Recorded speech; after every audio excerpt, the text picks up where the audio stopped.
नमस्कार दोस्तों, मेरा नाम है विजय कुमार गिरी और मैं आप लोगों का एक बार फिर से स्वागत करता हूं अपने यूट्यूब चैनल जिसका नाम है सुगा क्लासेस फॉर एग्रीकल्चर। दोस्तों, जनरल एग्रीकल्चर का आज हम 8वां लेक्चर पढ़ने वाले हैं। इस लेक्चर में मैं आप लोगों को 20 क्वेश्चन दूंगा, उसके 4 ऑप्शन होंगे और उसमें से कौन सा ऑप्शन सही है आपको ये बताना रहेगा। 20 क्वेश्चन मैं आपको जो ये पूछ रहा हूँ, ये आपके 20 क्वेश्चन उस बुक में मिलने वाले हैं जिस बुक को ए कॉम्पिटिटिव बुक ऑफ एग्रीकल्चर के नाम से जाना जाता है और जिसके राइटर श्री नेमराज सुंडा जी हैं।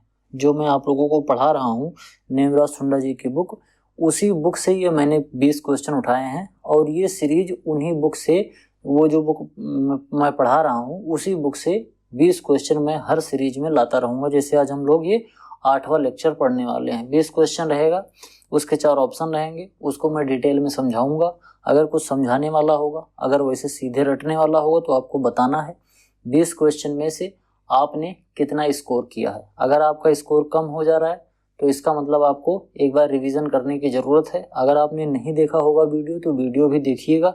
जो कॉम्पिटिटिव एग्रीकल्चर का मैंने पढ़ा रखा है वहाँ से आपको डिटेल में चीज़ें समझ में आ जाएंगी और यहाँ से आप प्रैक्टिस कर सकते हैं। चलिए शुरू करते हैं। उससे पहले मैं आप लोगों को बता दूं कि अगर आप बीएससी एग्रीकल्चर कर रहे हैं और इस समय आप फर्स्ट सेमेस्टर में हैं तो आप ये 8 सब्जेक्ट पढ़ रहे होंगे। अगर आप चाहते हैं कि ये 8 जो कोर्सेज हैं इनको आप डिटेल में पढ़ने को आपको मिल जाए, बिना किसी प्रॉब्लम के 8 जो कोर्सेज हैं उनको डिटेल में आप पढ़ पाएँ, आपको कहीं इधर उधर दौड़ना ना रहे, न केवल ये डिस्क्रिप्टिव के लिए बल्कि ऑब्जेक्टिव क्वेश्चन जो आपके कॉम्पिटिटिव एग्जाम में पूछे जाते हैं, दोनों के पॉइंट ऑफ व्यू से ये जो सिलेबस है काफ़ी ज़्यादा इंपॉर्टेंट होने वाला है। तो इसको आप मात्र 500 रुपये का पेमेंट करके आप पढ़ सकते हैं। इसको करने के लिए आपको इस QR कोड को स्कैन करना है, 500 रुपये पेमेंट करना है और पेमेंट का स्क्रीनशॉट मेरे पास भेजना है इस टेलीग्राम चैनल पर। कहाँ पे भेजना है? @विजय कुमार गिरी 945। जिस तरीके से लिखा है एग्जैक्ट इसी तरीके से लिखिएगा टेलीग्राम पर। वहाँ पर आपको एक कॉन्टैक्ट आएगा, उस पर जाके आपको स्क्रीनशॉट सेंड कर देना है और अपना मोबाइल नंबर सेंड कर देना है जिस मोबाइल नंबर से आप टेलीग्राम चलाते हैं। उसके बाद आपको सिलेबस प्रोवाइड करा दिया जाएगा। बिल्कुल फर्स्ट सेमेस्टर में ये 8 सब्जेक्ट डिटेल में पढ़ने को आपको मिल जाएगा, कहीं इधर उधर भटकना नहीं पड़ेगा। चलिए वापस आते हैं अपने टॉपिक पर, पढ़ते हैं 20 क्वेश्चन के बारे में, डिटेल में पढ़ेंगे। जो समझने वाली चीज़ होगी उसको समझिएगा और 20 में से आपका स्कोर कितना रहा ये कमेंट बॉक्स में जरूर लिखिएगा। सबसे पहला क्वेश्चन है, what is the total number of KVKs इन 2024? 2024 में भारत में इस समय टोटल कृषि विज्ञान केंद्र कितने हैं? Option A 600, option B 645, option C 695, option D 700। इनमें से आपका कौन सा ऑप्शन सही है आपको बताना है। ऑप्शन ए, बी या सी या फिर डी। तो इसमें आपका जो ऑप्शन नंबर डी है बोले तो 700। इस समय भारत में 2024 खत्म होते होते तक नियर अबाउट 700, 706, कहीं कहीं पर 706 भी देखने को मिलता है, कहीं कहीं 704 देखने को मिलता है। तो 700 के आसपास यहाँ पर टोटल KVK है, कृषि विज्ञान केंद्र जिनको हम लोग कहते हैं। अगला क्वेश्चन है, who is the present director general या फिर DG ऑफ ICAR? इस समय भारत में ICAR का DG कौन है, डायरेक्टर जनरल कौन है? Option A doctor Trilochan Mahapatra, option B doctor Himanshu Pathak, option C AK Singh, option D doctor T Mahapatra. इनमें से कौन सा ऑप्शन सही है आप लोगों को ये बताना है। तो इसमें से जो ऑप्शन नंबर बी है बोले तो हिमांशु पाठक, हिमांशु पाठक आपका ऑप्शन सही है, क्योंकि इससे पहले त्रिलोचन महापात्रा जी हुआ करते थे जिनका रिटायरमेंट हो गया और उनकी जगह पर अब ये आ गए हैं उनके सक्सेसर। बात करेंगे अगले क्वेश्चन की, which pesticide was recently band in India? Bharat में ऐसी कौन सी पेस्टिसाइड है इन चारों में से जो अभी जल्दी में ही बैन कर दी गई थी? इंडोसल्फान, मोनोक्रोटोफॉस, क्लोरोफाइरोफास या फिर DDT। इनमें से कौन सा ऐसा पेस्टिसाइड है जो इंडिया में बैन कर दी गई थी? तो आपका जो राइट ऑप्शन है वो है option number A endosulfan. Endosulfan को भारत में 2011 के आसपास में बैन कर दिया गया था क्योंकि इसका रेजिडुअल इफेक्ट ज़्यादा था। अगर हम इसको क्रॉप में यूज करते थे तो उसके रेजिडुअल इफेक्ट बहुत दिनों तक पड़े रहते थे और इसको जो कंज्यूम करता था ह्यूमन बीइंग के लिए काफ़ी ज़्यादा हार्मफुल था। बात करते हैं, which was the first all India coordinated research project? ध्यान से समझना, all India coordinated research project का मतलब होता है पूरे भारत में किसी एक क्रॉप को लेकर ढेर सारे रिसर्च सेंटर जो हैं वो एक ही क्रॉप को लेकर रिसर्च करेंगे और आपस में उनको जो रिजल्ट मिलेगा उसको बीच में आपस में कोऑर्डिनेशन करेंगे, जिससे कि कोई भी वैरायटी या कोई भी चीज़ जो हम रिसर्च कर रहे हैं उसका जो आउटकम है वो हमको जल्दी मिल पाए। इसी वजह से एक coordination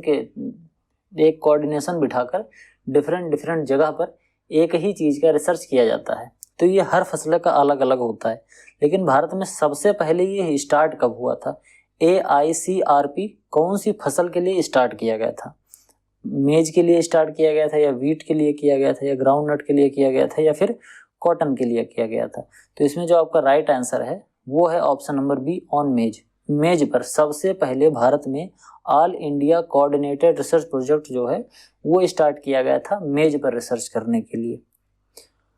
what was the first national research centre? बोले तो NRC फॉर। भारत में पहला नेशनल रिसर्च सेंटर किस फसल पर रिसर्च करने के लिए बनाया गया था? ऑप्शन ए है वीट, ऑप्शन ए है वीट, ऑप्शन बी है rice, option C groundnut, option D cotton. कौन सा ऑप्शन सही है? तो इसमें आपका जो ऑप्शन नंबर सी है बोले तो ग्राउंडनट, ये आपका बिल्कुल राइट आंसर है।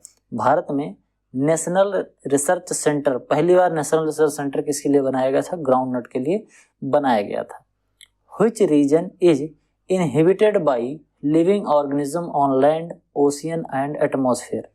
बात समझना, इनमें से कौन सा ऐसा रीजन है जहां पर लिविंग ऑर्गेनिज्म रहते हैं, चाहे वो लैंड में हो, चाहे ओशियन में हो और एटमॉस्फेयर, यानी कि लैंड, ओशियन और जल, थल और वायु, तीनों जगह पर जो लिविंग ऑर्गेनिज्म रहते हैं उनको तीनों को कंबाइन रूप से क्या कहते हैं? इकोसिस्टम कहते हैं, या फिर लिथोस्फीयर कहते हैं, या फिर बायोस्फीयर कहते हैं, या फिर एटमॉस्फेयर कहते हैं। तो आपका जो राइट आंसर है वो है ऑप्शन नंबर सी, बायोस्फीयर कहते हैं। ठीक, बायोस्फीयर जहां पर लिविंग ऑर्गेनिज्म रहते हैं, चाहे वो लैंड हो, चाहे फिर वो ओशियन हो, यानी कि चाहे वो मिट्टी हो, चाहे जल हो और चाहे वायु हो, तीनों जगह में अगर कहीं भी लिविंग ऑर्गेनिज्म रह रहा है तो ये सभी चीजें बायोस्फीयर के अंदर ही आती हैं। What is the term for plants that produce their food through photosynthesis? जो पौधे फोटोसिंथेसिस के द्वारा अपना फूड खुद बनाते हैं उनको क्या कहा जाता है?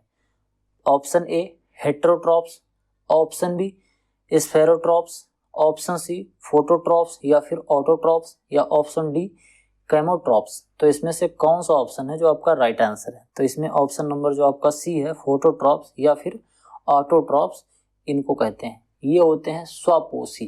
ठीक, स्वपोषी मतलब ऐसे पौधे जो फोटोसिंथेसिस की मदद से अपना भोजन स्वयं बना लेते हैं। जैसे हम लोग क्या हैं, ह्यूमन बीइंग या फिर जानवर जो होते हैं ये परपोषी होते हैं, ये पौधों द्वारा बनाए गए भोजन को खाते हैं। जैसे पौधे ने भोजन बनाया आम, फिर आम को हमने खा लिया। ठीक, तो इस तरीके से हो गया, तो हम परपोषी हो गए। हम अपना भोजन स्वयं नहीं बना सकते, लेकिन पौधे अपना भोजन स्वयं बना लेते हैं। वो जमीन से न्यूट्रिएंट लेंगे और सनलाइट से और वाटर से सभी चीजें वो लेके फोटोसिंथेसिस करके अपना भोजन वो बना लेते हैं। इसके बाद आता है what does the Latin term sui generis means in GATT proposal. GATT proposal एक बनाया गया था, बहुत दिनों पहले की बात है। उसमें एक लैटिन टर्म था जिसका मतलब था सुई जेनेरिस। तो ये लैटिन वर्ड जो सुई जेनेरिस है इसका क्या मतलब होता है? Option A system of its own, एक तरीके का खुद का अपना system, one of a kind, एक प्रकार का, ए यूनिक मेथड, एक अनोखा मेथड, या फिर एक कॉमन अप्रोच, एक सामान्य अप्रोच। तो इनमें से कौन सा ऑप्शन है जिसका मतलब होता है सुई जेनेरिस? तो सुई जेनेरिस का जो अर्थ होता है वो होता है ए सिस्टम ऑफ इट्स ओन। ये इसका राइट आंसर है। India one the Neem patent case in March 2005 against which company? बात समझना, जो यूरिया में नीम कोटेड यूरिया का जो कॉन्सेप्ट आया था इसका पेटेंट था, तो भारत की एक कंपनी थी और एक अमेरिकन कंपनी थी। इन दोनों कंपनीज में बवाल हो गया। बवाल का मतलब केस हो गया। ये दोनों पेमेंट के लिए लड़ने लगी। इंडियन जो कंपनी थी उसने कहा कि नीम कोटेड जो यूरिया है इसका पेटेंट मुझे जाता है क्योंकि इसको पहले मैंने पेटेंट किया था, पहले मैंने बनाया था।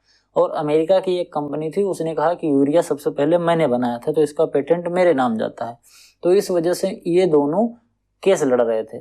फिर इनके केस का जो फाइनल डिसीजन आया उसमें भारत जीत गया।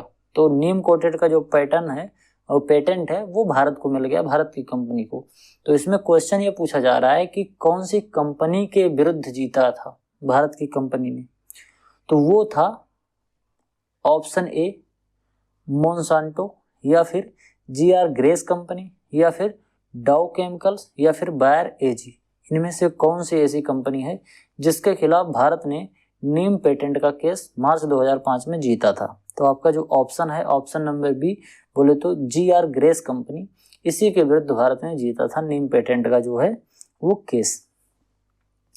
Winter rain in northern India are usually due to which phenomena. कौन से फिनोमिना की वजह से जो उत्तरी भारत है वहां पर ठंडी के समय पर बरसात होती है। जो ठंडी का समय चल रहा होता है नवंबर, दिसंबर, जनवरी, तो इस महीने में जो ठंडी के समय पे जो पानी बरस जाता है नॉर्थ इंडिया में, वो क्यों बरसता है? वो बरसता है, ऑप्शन आपका है El Nino, cyclonic depression, western depression, या फिर मानसून टफ। तो इन चारों में से कौन सा ऑप्शन आपका सही है? तो ऑप्शन नंबर जो आपका है सी, वेस्टर्न डिप्रेशन, इसकी वजह से क्या होता है, ठंडी के मौसम में उत्तरी भारत में बरसात होती है। Which organization sponsor the national agricultural insurance scheme? National agriculture insurance scheme जो है वो कौन सी ऑर्गेनाइजेशन स्पॉन्सर करती है? जो नेशनल एग्रीकल्चर इंश्योरेंस स्कीम है ये भारत में वर्तमान समय पर प्रधानमंत्री फसल बीमा योजना के नाम से जानी जा रही है। तो ये नेशनल एग्रीकल्चरल इंश्योरेंस स्कीम या फिर प्रधानमंत्री फसल बीमा योजना, ये कौन से ऑर्गेनाइजेशन द्वारा स्पॉन्सर की जाती है? ऑप्शन ए है नाबार्ड, ऑप्शन बी है ICAR, ऑप्शन सी है general insurance corporation of India, या agriculture insurance company of India, या फिर मिनिस्ट्री ऑफ एग्रीकल्चर। तो इसमें से आपका कौन सा ऑप्शन सही है? तो इसमें आपका जो ऑप्शन नंबर सी है जनरल इंश्योरेंस कॉर्पोरेशन, ये आपका राइट आंसर है। यही जो है स्पॉन्सर करती है नेशनल एग्रीकल्चरल इंश्योरेंस स्कीम को। बात समझते हैं, आगे बढ़ते हैं।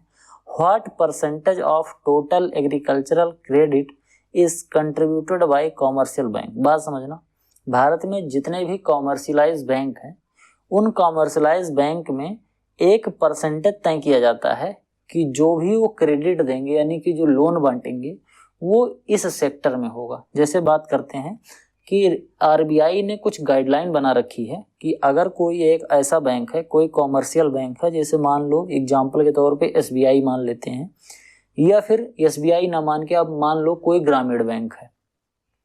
इस तरीके से अगर कोई कॉमर्शियल बैंक है तो गवर्नमेंट उसको टारगेट देती है कि कम से कम आपके पास जैसे मान लो 100 रुपए है, तो अगर आप 100 रुपए लोन बांटना चाह रहे हो तो उसमें से कुछ फिक्स परसेंटेज होगा जो आप इंडस्ट्री को या कंपनी को दे सकते हो, इतना परसेंट होगा जो आपको बैंक में लिक्विडिटी के फॉर्म में रखना होगा, इतना परसेंट आप शेयर मार्केट में लगा सकते हो, और इतना परसेंट आपको एग्रीकल्चर में लोन देना पड़ेगा। तो ये RBI डिसाइड करता है। तो कितना परसेंट ऐसा है कि जो एग्रीकल्चर लोन के लिए जाता है?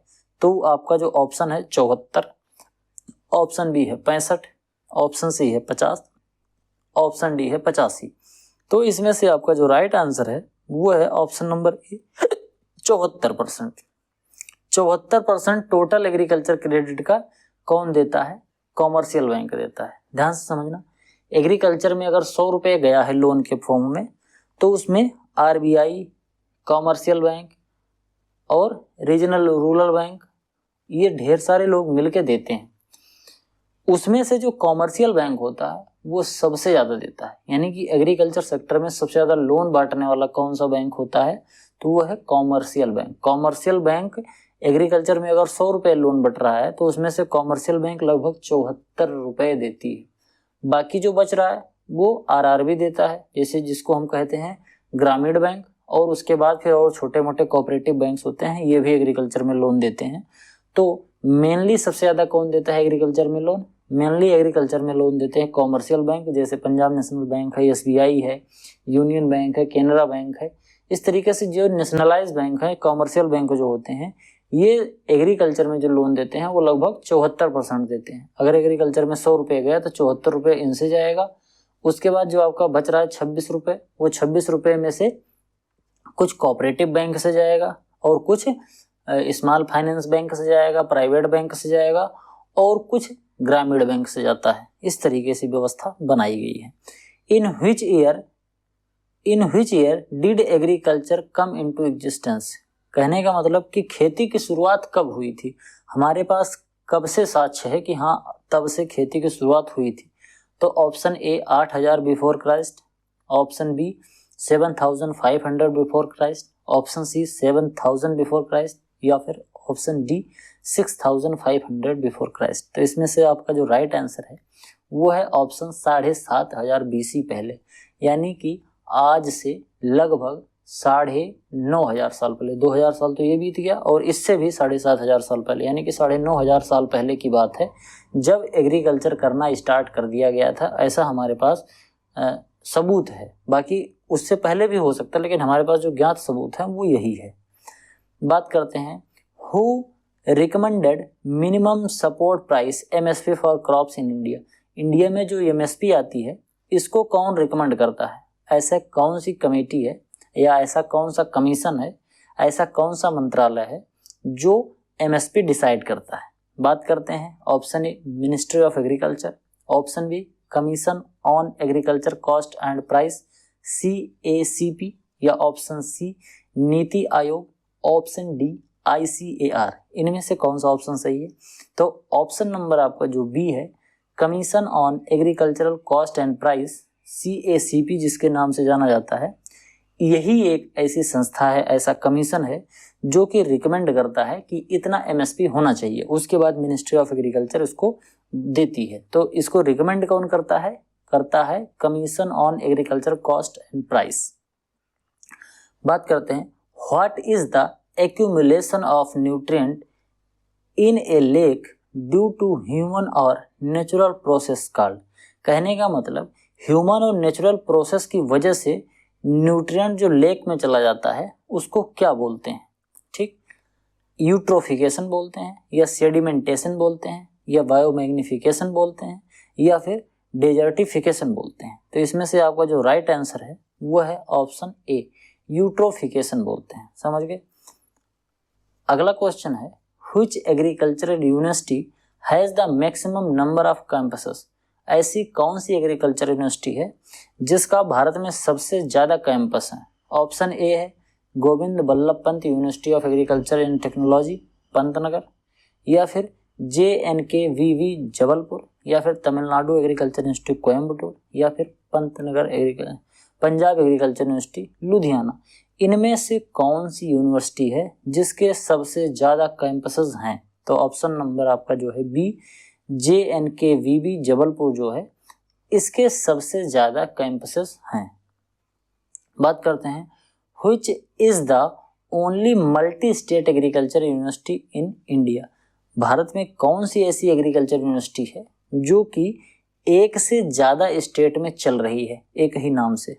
जैसे मान लो CSA है तो CSA केवल यूपी में है। CSA के जो 3-4 कैंपस हैं वो केवल यूपी में ही, जैसे एक हरदोई में है, एक लखीमपुर खीरी में है, एक इटावा में है और एक कानपुर मेन कैंपस है। तो इस तरीके से 4 ही कैंपस चल रहे हैं और चारों यूपी में ही है। इस तरीके से कौन सी एग्रीकल्चर यूनिवर्सिटी है जो कि एक से अधिक स्टेट में है? जैसे ऑप्शन ए है आपका GBPAUT Govind Ballabh Pant university of agriculture and technology Pantnagar, Tamil Nadu agriculture university, central agriculture university Imphal, या फिर आनंद एग्रीकल्चर यूनिवर्सिटी। इनमें से कौन सी यूनिवर्सिटी है जो मल्टी स्टेट में काम कर रही है?